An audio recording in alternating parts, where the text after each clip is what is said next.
St. Michael's Church. St. Michael's Church is a 330-year-old building, sitting on a site that's almost 600 years older.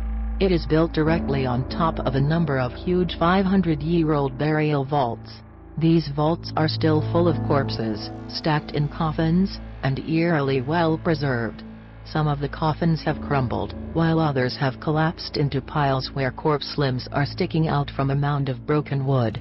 Some are even completely open, revealing the mummy-like figures within. Eerie as they may seem, the burial vaults of St. Michael's are a popular tourist attraction. Many visitors have reported feeling a strange presence, as if there was a pressure of living people all around them.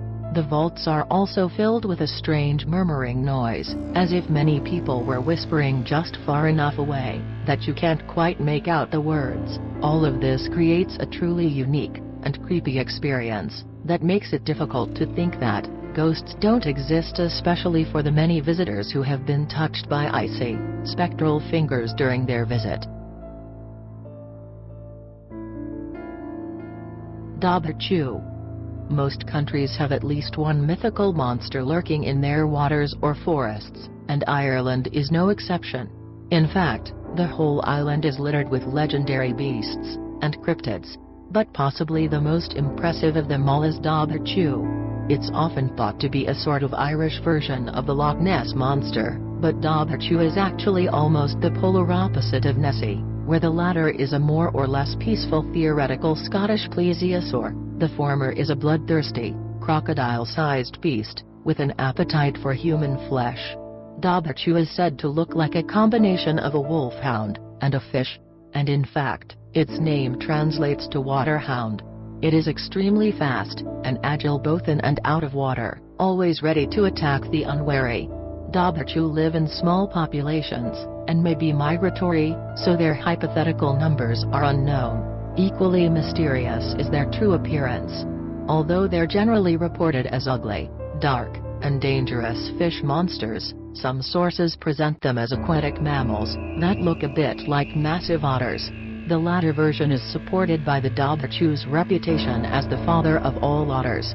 Although Dobberchu is clearly a cryptid, and its existence is debatable, it is worth noting that attacks and sightings have consistently been reported for centuries, from the earliest written documents dating all the way back to the early 18th century to the most recent ones in 2000. What's more, some have pointed out that its possible migratory nature could link it to similar lake monsters, such as the one that attacked swimmers in Canada's Port Dover in 2001, and the famous Bessie of Lake Erie in the U.S. Malahide Castle. Any 800-year-old castle with a bloody history is bound to have at least one ghost wandering around. Dublin's Malahide Castle is no exception. In fact, Malahide is famous for no fewer than 5 resident ghosts. The spectral Lord Galtrim, who died violently on his wedding day in the 15th century, after which his bride married his biggest rival, is said to wander the castle grounds at night, groaning from the pain of heartbreak and spear wounds alike. The beautiful, anonymous white lady in a large painting in the main hall has been reported to leave her painting to walk the corridors at night.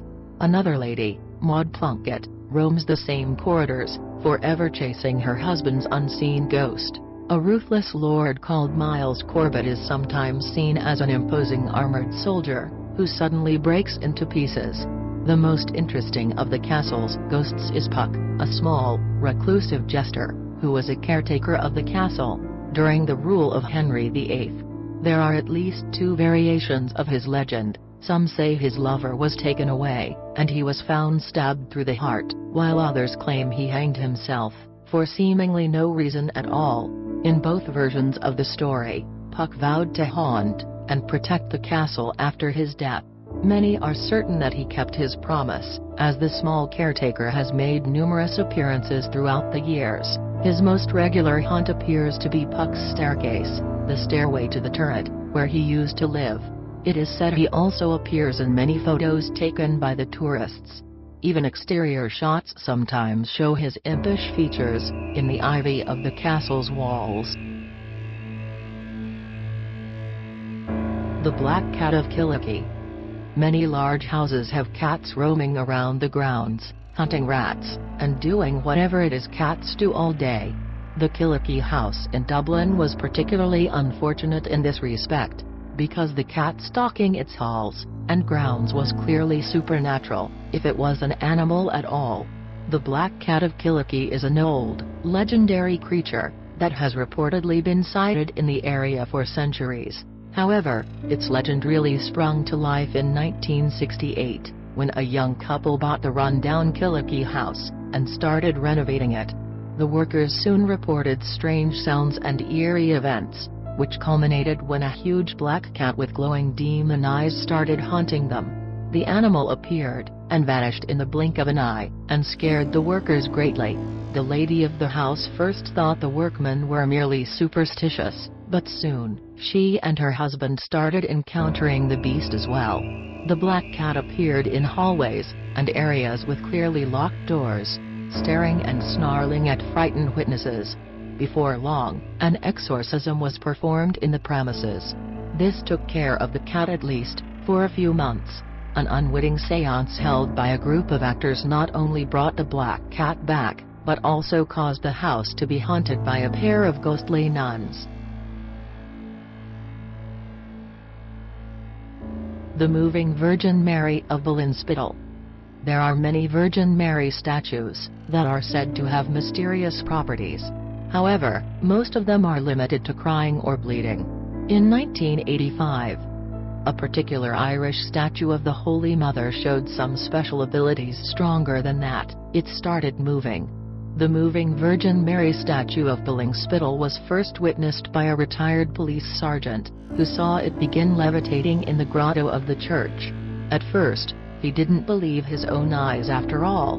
The statue was solid concrete, but after inspecting it the following day and realizing there was no chance of foul play, he became convinced that he had witnessed a miraculous event. The legend of the statue started spreading, and others started claiming they had also seen it move. Of course, the phenomenon was, and still is, widely disputed.